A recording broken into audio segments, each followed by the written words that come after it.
বাংলা ভাষা ও সাহিত্যের ক্লাসরুমে সকল শিক্ষার্থীকে স্বাগত জানাই। আজ আমরা অলংকার পর্বের শব্দালঙ্কারের প্রথম অলঙ্কারটি অর্থাৎ অনুপ্রাস তা নিয়ে বিস্তৃতভাবে আলোচনা করব।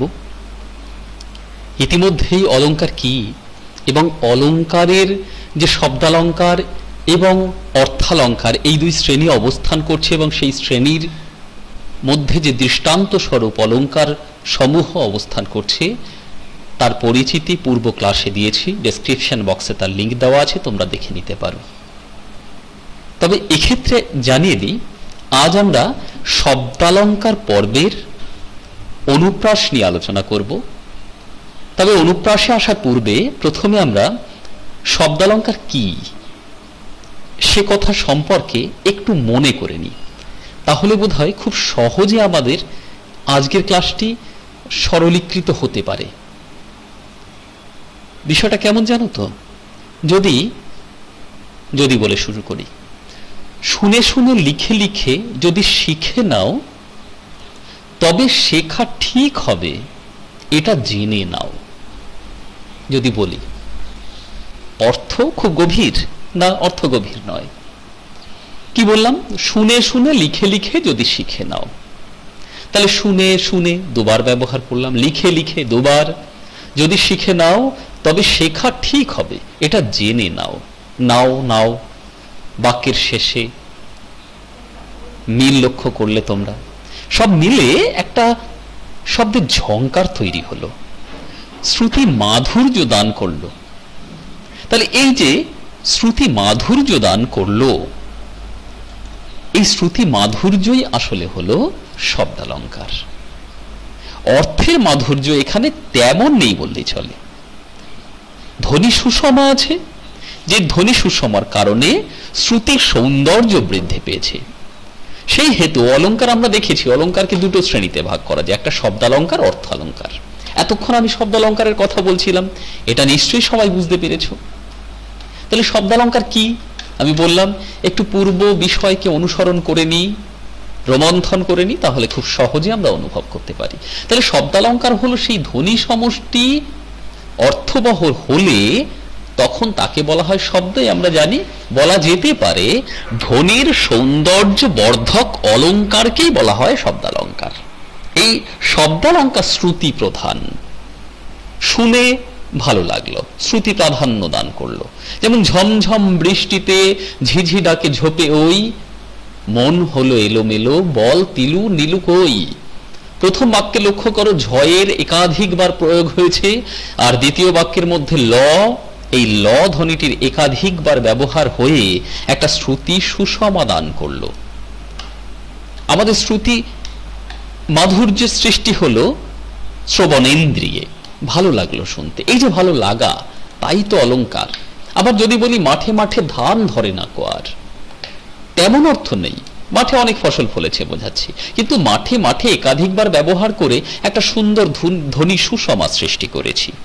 কিংবা প্রথমে যেটা বললাম, শুনে শুনে লিখে লিখে যদি শিখে নাও, লিখে লিখে শুনে শুনে একাধিকবার ব্যবহার করে শব্দের অলঙ্কার সৃষ্টি করলাম। এই শব্দালঙ্কারের মধ্যে অন্যতম একটা অলঙ্কার, এই আরেকটি উদাহরণ এখানে লক্ষ্য করো, গুরু গুরু মেঘ গুমরি গুমরি গরজে গগনে গগনে। এখানে গ গ, এই গয়ের একাধিকবার ব্যবহার, ততোধিকবার ব্যবহারের মধ্য দিয়ে অলঙ্কার সৃষ্টি হয়েছে, অর্থাৎ সৌন্দর্য বৃদ্ধি পেয়েছে কাব্যদেহের। এবার সেটি কেমন? শ্রুতি প্রধান হয়েছে। কেমন? শব্দালঙ্কার শ্রুতি প্রধান, অর্থালঙ্কার অর্থ প্রধান, নিশ্চয়ই মনে আছে বলেছিলাম। এবার এই প্রধান এই অলঙ্কারের, শব্দালঙ্কারের প্রধান কয়েকটি হলো অনুপ্রাস, যমক, শ্লেষ, বক্রোক্তি। তার মধ্যে আজ আমরা অনুপ্রাস নিয়ে আলোচনা করতে বসেছি। অনুপ্রাস আসলে কি? এবার এই অনুপ্রাস কি তা বুঝে নেওয়ার প্রথম পর্বে আমরা একটু দেখে নিই, যে কয়েকটা উদাহরণ দেখে নিই। যে ঝমঝম বৃষ্টিতে ঝিঝি ডাকে ঝোপে হই, কি ব্যবহার করেছি? ম একাধিকবার। কি ব্যবহার করেছি? ঝ একাধিকবার। আর যদি তুমি দুটো বর্ণকে একটা শব্দরূপে রূপ দিয়ে ভাবো, তাহলে ঝম ঝম, ঝম শব্দটি দুবার ব্যবহার করলাম, ধন্যাত্মক রূপে এখানে প্রতিপন্ন হলো। কিংবা তারপরে মন হলো এলোমেলো বল তিলু নীলু কই, লয়ের একাধিকবার, ততোধিকবার প্রয়োগ হয়েছে। কেমন? এই যে ততোধিকবার প্রয়োগ হয়ে শ্রুতি মাধুর্যের সৃষ্টি করলো, তাই তো অনুপ্রাস। কিংবা গুরু গুরু মেঘে গুমরি গুমরি গরজে গগনে গগনে, গয়ের ব্যবহার হয়েছে অসংখ্যবার। এই অসংখ্যবার ব্যবহার হয়ে অনুপ্রাস তার সংজ্ঞা নির্দেশ করতে গিয়ে এটা বলতে পারি যে শব্দের মধ্যে একই বর্ণ বা বর্ণগুচ্ছ, বর্ণ হতে পারে, বর্ণগুচ্ছ হতে পারে, বারবার ধ্বনিত হয়ে যদি শ্রুতি মাধুর্যের সৃষ্টি করে, একটা বর্ণ বা বর্ণগুচ্ছ যে কোনো জায়গায় হোক, শেষে হোক, প্রথমে হোক, মাঝে হোক, যেখানে হোক, অবস্থান করে শ্রুতি মাধুর্যের সৃষ্টি করলো, একেই বলা হয় অনুপ্রাস অলঙ্কার। নিশ্চয়ই তোমরা বুঝতে পেরেছ। এবার অনুপ্রাস অলঙ্কার, এই যে বললাম শ্রুতি মাধুর্যের সৃষ্টি করবে যে কোনো জায়গায় বসে, তারও কিছু কিছু রীতি আছে। রীতিগুলো কি? যেমন ভাবো যে ব্যঞ্জন ধ্বনি কিন্তু অনুপ্রাস হয়, এটা আমাদের মনে রাখতে হবে। অবশ্যই ব্যঞ্জন ধ্বনি অনুপ্রাস হবে, কেমন? তবে কিছু কিছু স্থানে এই ব্যঞ্জন ধ্বনির স্থানে কখনো কখনো ব্যঞ্জন ধ্বনির সঙ্গে স্বরধ্বনি সংযুক্ত হয়ে অনুপ্রাসের সৃষ্টি করতে পারে। তা আমি পরবর্তী সময়ে আলোচনা প্রসঙ্গে আসব, তখন বলে দেব। অন্তানুপ্রাসের ক্ষেত্রে কিছু কিছু জায়গায় হতে পারে, তবে অধিকাংশ ক্ষেত্রে, সমস্ত ক্ষেত্রেই আমরা লক্ষ্য করি ব্যঞ্জন ধ্বনিরই কিন্তু অনুপ্রাস হয়ে থাকে। স্বরের বৈষম্য থাকলেও, এক্ষেত্রে আরেকটু সংযোগ করে দিই, স্বরের বৈষম্য থাকলেও শব্দ সাম্য মানে ব্যঞ্জন ধ্বনি বজায় থাকলে অনুপ্রাস হয়। স্বরের বৈষম্য অবস্থান করলো, কেমন? কিন্তু যদি আমরা লক্ষ্য করি যে তার মধ্যে ব্যঞ্জন ধ্বনির সাম্য বজায় আছে, তখন কিন্তু অনুপ্রাস হতে পারে। বিষয়টা কি? যেমন ধরো বৈচিত্র্যের অভাবের কারণে স্বরধ্বনি থাকলে তখন আমরা তাকে কিন্তু অনুপ্রাস বলতে পারি না, কিন্তু ব্যঞ্জন ধ্বনির সাম্য থাকলে তখন আমরা তাকে বলতে পারি অনুপ্রাস। ব্যঞ্জন ধ্বনির সাম্য তাহলে এক্ষেত্রে থাকতে হবে, এটা নিশ্চিত, কেমন? কিন্তু দুই একটি ক্ষেত্রে ব্যতিক্রম হয়, একেবারে হয় না যে তা নয়। যেমন ভাবে আমি যদি এই স্থানটি ভাবো, এটা দেখি যে ঝমঝম বৃষ্টিতে ঝিঝি ডাকে ঝোপে ওই, এখানে একটা ওই আছে আর এখানে একটা কই আছে, তাহলে অনুপ্রাসটি কি হলো? মিলনান্তক রূপে পদের শেষে একটি পদ, এই পদের শেষে অনুপ্রাস ঘটলো, ওই একটা আর কই একটা, তাহলে এক্ষেত্রে একটু ব্যতিক্রম হলো। তাই যাই হোক, আমরা তবুও সর্বোচ্চভাবে লক্ষ্য করব যে ব্যঞ্জন ধ্বনির অনুপ্রাসই কিন্তু সর্বসময় অবস্থান করে। যেমন কুলায় কাঁপিছে কাতর কপত, কি বলতে চাইলাম? এই যে ব্যঞ্জন ধ্বনির সাম্যতা লক্ষ্য করে দেখুন, কুলায় কয় হস্যু, কয়ের সঙ্গে কি সংযুক্ত হয়ে আছে? হস্যৌকার। কিংবা কাঁপিছে কয়ের সঙ্গে কি যুক্ত হয়ে আছে? আকার। কাতর আকার, কপত অকার, তাহলে হস্যু আ আর অ, এই হস্যু আ অ সংযুক্ত হয়ে ব্যঞ্জন ধ্বনিটিকে রূপ দিয়েছে, কিন্তু হোক না সর্বোচ্চ অবস্থায় অবস্থান করছে ক। তাহলে সর্বোচ্চ অবস্থায় এই যে আকারের বৈষম্য, হস্যইকার আকার কিংবা অকার, এর বৈষম্য আছে ঠিকই, কিন্তু সাম্যতা একটা আছে, কি না সবগুলোর মধ্যে একটা করে ক আছে। সুতরাং আমরা ক ব্যঞ্জনের সাম্যতার কারণে এটাকে অনুপ্রাস বলছি। নিশ্চয়ই বুঝতে পেরেছ? এটা নিশ্চয়ই বুঝতে অসুবিধা হয়নি। তাহলে স্বরের বৈষম্য থাকলেও, সাম্যতা না থাকলেও, ব্যঞ্জন ধ্বনির সাম্যতা বজায় থাকলেও কিন্তু অনুপ্রাস হয়, কেমন? যাই হোক, সর্বোপরি আমরা এটা বুঝলাম যে ব্যঞ্জন ধ্বনিতে অনুপ্রাস হয়, স্বরধ্বনির ক্ষেত্রে খুব সীমিত সময় অনুপ্রাস হতে পারে, পরে আমি আলোচনা প্রসঙ্গে আসবো। এবার এই যে অনুপ্রাস বলছি, এই অনুপ্রাসের শ্রেণীকরণ আমরা একটু দেখে নিই। অনুপ্রাসকে সংস্কৃত অলঙ্কার রীতিতে 5 রকম ভাবে ভাগ করেছেন সংস্কৃত অলঙ্কার বিদগণ। কি কি? বৃত্তানুপ্রাস, ছেকানুপ্রাস, শ্রুত্তানুপ্রাস, অন্তানুপ্রাস বা অন্তনুপ্রাস এবং লাটানুপ্রাস। এই বৃত্তা, ছেকা, শ্রুত্ত, অন্তা, লাটা, এই 5 রকম ভাবে সংস্কৃত অলঙ্কার বিদগণ অনুপ্রাসকে ভাগ করেছেন। বাংলা অলঙ্কারগণ 3টি শ্রেণীতে একে ভেঙে নিতে চান, বুঝে নিতে চান, দেখে নিতে চান। তা হলো বৃত্তানুপ্রাস, অন্তানুপ্রাস এবং ছেকানুপ্রাস। লক্ষণীয়, এই যে 3 রকম ভাবে বললেন, আসলে সংস্কৃত অলঙ্কার শাস্ত্র অনুসরণ না করে অধ্যাপক শ্যামাপদ চক্রবর্তী, একজন ব্যক্তিত্ব, একজন অলঙ্কারবিদ, তিনি বাংলায় এই 3 রকম অলঙ্কারকেই গুরুত্ব দিতে চেয়েছেন। তবে আমরা এই 5 রকম অলঙ্কারকেই পাঠ করে নেব, এটাও লক্ষণীয়। কেমন? যাই হোক, এবার আমরা এরপরের প্রথমে বৃত্তানুপ্রাসে চলে আসি। আকাশে বাতাসে শরতের শোভা, প্রকাশ্যে শারদ প্রভাতে। লক্ষ্য করে দেখো কিসের মিল রইল? প্রত্যেকটি শব্দের সঙ্গে স স আছে। এবার কোথাও তালব্য স, কোথাও দন্ত স। তাহলে তালব্য স, আকাশে শরতের শোভা, প্রকাশে শারদে শারদ, এই যে তালব্য স, আর একটা রয়েছে দন্ত স। এই সব মিলে স মানে শীর্ষধ্বনি অবস্থান করে, ঊষ্মধ্বনি বা শীর্ষধ্বনি অবস্থান করে শ্রুতি মাধুর্য দান করলো। ফলে বৃত্তানুপ্রাসের নিয়ম কার্যকর হলো। আলংকারিকগণ যে কোনো অনুপ্রাসকে কিন্তু বৃত্তানুপ্রাস বলে থাকেন। এক্ষেত্রে একটু বলে রাখি, বাদ বাকি যে অনুপ্রাসগুলি আছে তাকে আমরা সেই তার মধ্যে না ফেলে যদি বৃত্তানুপ্রাস বলি তাতে কখনোই ভুল হবে না। তাহলে যে কোনো অনুপ্রাসকেই আমরা বৃত্তানুপ্রাস বলতে পারি, ছেকানুপ্রাসকেও বৃত্তানুপ্রাস বলতে পারি, শ্রোত্তাকেও বলতে পারি। তবুও আমরা একটু বিভাজন করে বুঝে নেওয়ার চেষ্টা করি। তাহলে এই বৃত্তানুপ্রাসের সংজ্ঞায় কি বলতে পারি? শব্দালঙ্কারের অন্তর্গত যে অলঙ্কারে, তাহলে শব্দ অলঙ্কার, শব্দ যখন অলঙ্কারের রূপ নেয় তখন তাই হয় শব্দালঙ্কার, যা আমাদের শ্রুতি মাধুর্য দান করে। এই শব্দালঙ্কারের অন্তর্গত যে অলঙ্কারে বর্ণ বা বর্ণগুচ্ছের একাধিকবার ব্যবহারের ফলে, অলঙ্কারের কি হয়? বর্ণ বা বর্ণগুচ্ছ, একটা বর্ণ হতে পারে, বর্ণগুচ্ছ হতে পারে, ঠিক আছে? একাধিকবার ব্যবহারের ফলে বারবার ব্যবহৃত হবে, কি হয়? শ্রুতি মাধুর্য দান করে বা শ্রুতি সৌন্দর্য বৃদ্ধি করে। একেই বলা হয় বৃত্তানুপ্রাস। নিশ্চয়ই বুঝতে পেরেছো তোমরা? তাহলে শব্দালঙ্কারের মধ্যে অবস্থান করবে, বর্ণ বা বর্ণগুচ্ছের একাধিকবার প্রয়োগ, ফলে শ্রুতি সৌন্দর্য বৃদ্ধি করবে। একেই আমরা বলতে পারি বৃত্তানুপ্রাস। সুতরাং এই বৃত্তানুপ্রাস, যা আমি প্রথমেই বললাম যে সমস্ত অনুপ্রাসকেই বৃত্তানুপ্রাস বলতে পারি। তবে আলংকারিকগণ এই বৃত্তানুপ্রাসের আবার তিনটে রীতির কথা উল্লেখ করেছেন। কি কি দেখে নেওয়া যাক। প্রথম রীতিতে বলা হচ্ছে বৃত্তানুপ্রাসের শ্রেণীতে মাধুর্য ব্যঞ্জক উপনাগরিকা। এই মাধুর্য ব্যঞ্জক উপনাগরিকায় কেমন হয়? যেমন ধরো বাজে কঙ্কন, বাজে কিঙ্কিনি। লক্ষ্য করে দেখো, উমায় ক, উমায় খ।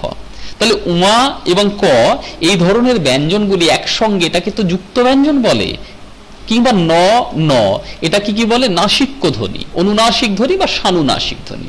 তাহলে এই যুক্ত ব্যঞ্জন কিংবা অনুনাসিক ধ্বনি যখন একসঙ্গে বসে অনুপ্রাস সৃষ্টি করে তখন তাকে আমরা বলতে পারি বৃত্তানুপ্রাসের মধ্যে উপনাগরিকা।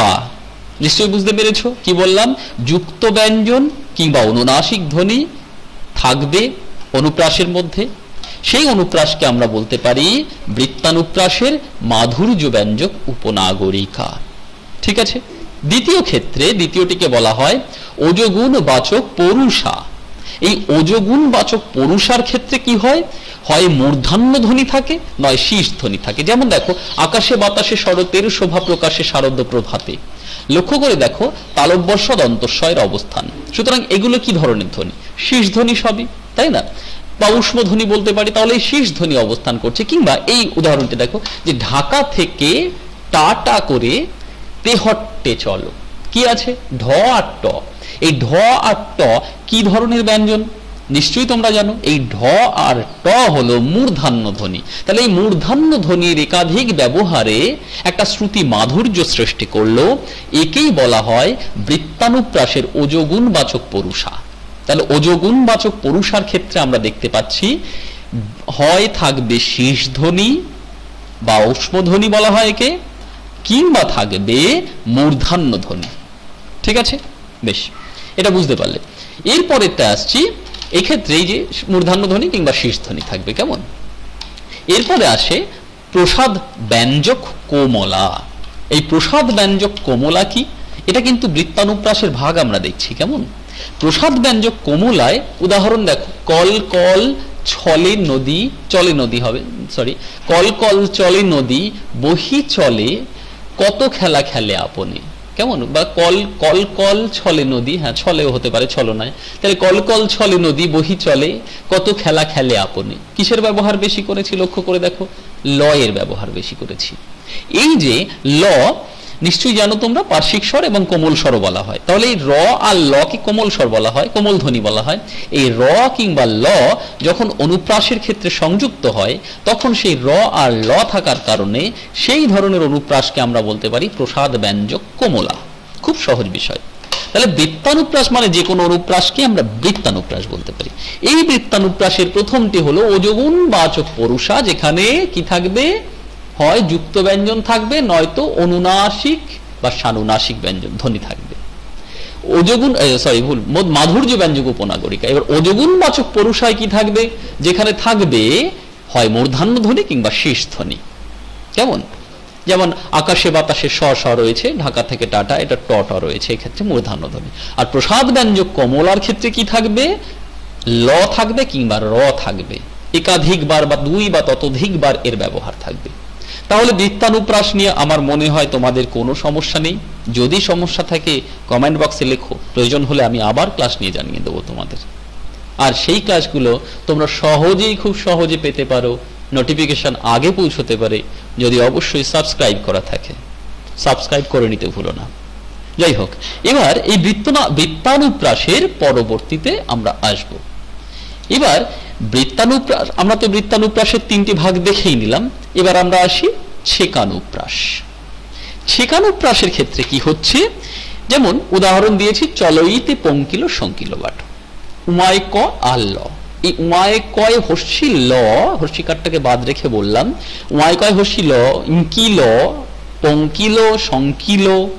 এই যে কিল আর কিল, কিল নয়, উমায় কয় হর্ষি ল, যাই হোক, এই দুটি বসে এখানে, অর্থাৎ বিষয়টা কি দাঁড়াচ্ছে? দুই বা ততোধিক ব্যঞ্জন ধ্বনি যুক্ত বা বিযুক্ত অবস্থায় পাশাপাশি বসলো। কিংবা দেখো, নীল অঞ্জন ঘন পুঞ্জ ছায়ায় সমৃত অম্বর। লক্ষ্য করো, ইয় বর্গীয় জ আর ইয় বর্গীয় জ দুবার ব্যবহার হলো, আর ময় ব দুবার ব্যবহার হলো। তাহলে কি দাঁড়ালো? দুই বা ততোধিক, দুই হতে হবে বা তার বেশি হতে হবে। কেমন?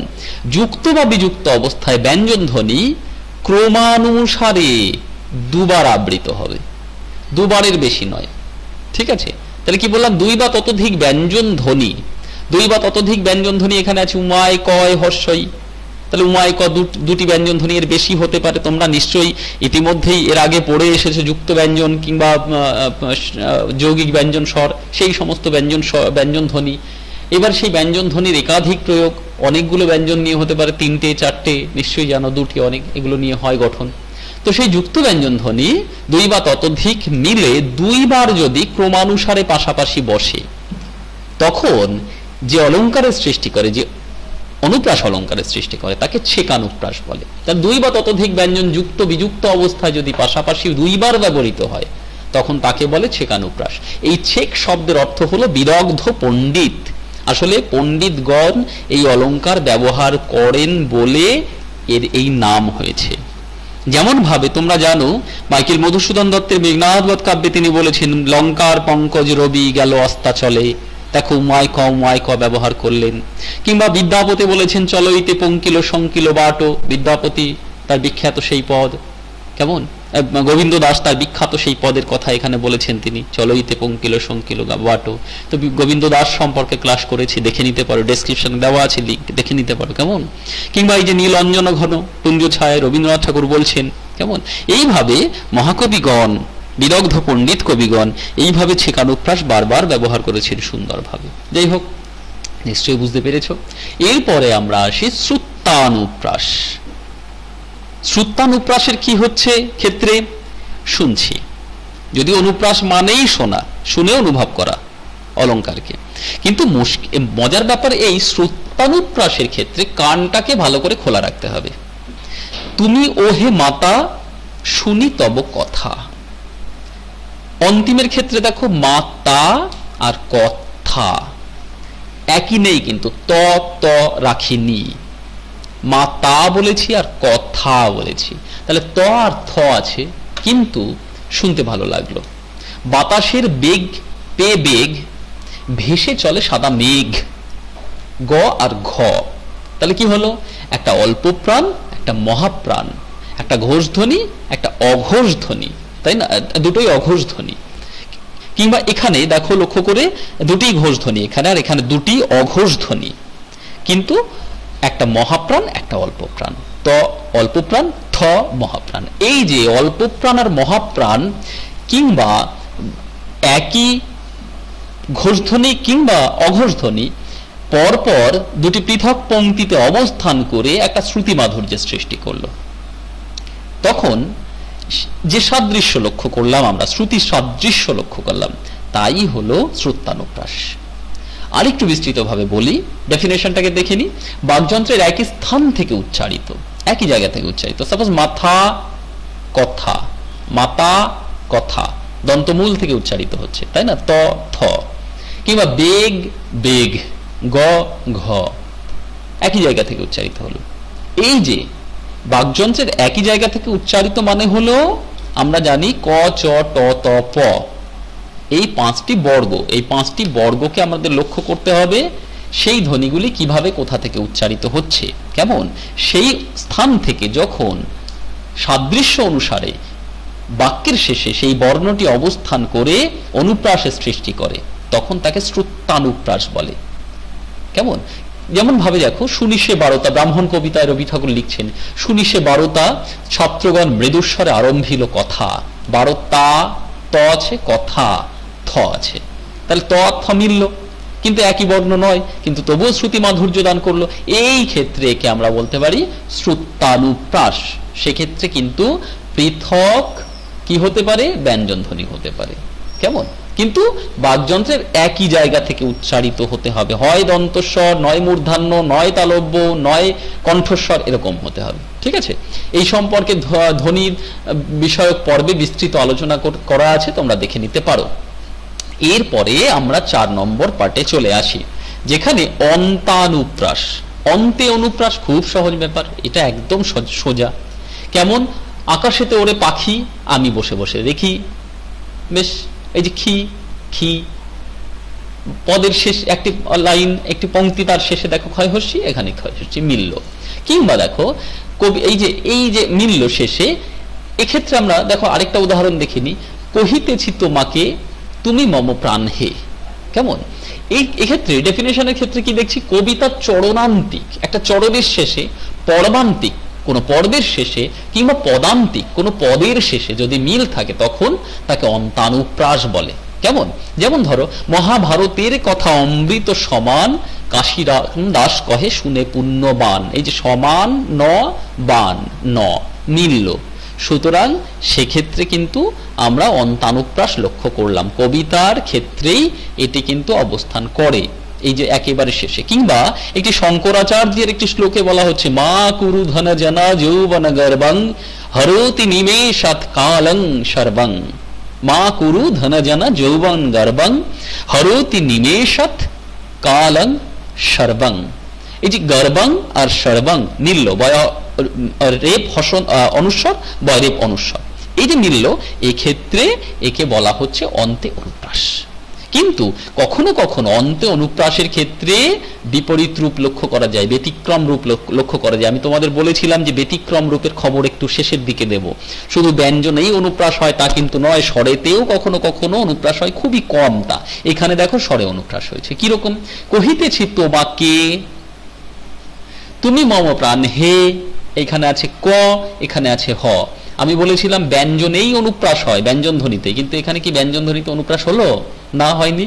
কয়ে একার, একারে অনুপ্রাস হয়েছে, একারে, তাহলে কয়ে একার, একার আর একার মিলল, অনুপ্রাস হলো। তাহলে এটা কিন্তু ব্যতিক্রম, এটা কিন্তু আমাদের মনে রাখতে হবে। তাহলে অন্তানুপ্রাসের ক্ষেত্রে কেবলমাত্র অনুপ্রাসের 5টির মধ্যে কেবলমাত্র অন্তানুপ্রাসের ক্ষেত্রে আমরা কিন্তু শুদ্ধ স্বরসাদৃশ্যের সাহায্যে অনুপ্রাস বুঝতে পারি, শুদ্ধ স্বরসাদৃশ্যের সাহায্যে অনুপ্রাসকে উপলব্ধি করি। ব্যঞ্জনের সাদৃশ্য না থাকলেও এটাই একমাত্র ব্যতিক্রম, অত্যন্ত গুরুত্বপূর্ণ এই জায়গাটা। তাহলে অন্তানুপ্রাসে এই গুরুত্ব লক্ষ্য করা যায়, এই ব্যতিক্রম লক্ষ্য করা যায়, যেখানে স্বরধ্বনিতে অনুপ্রাস হয়। ঠিক আছে?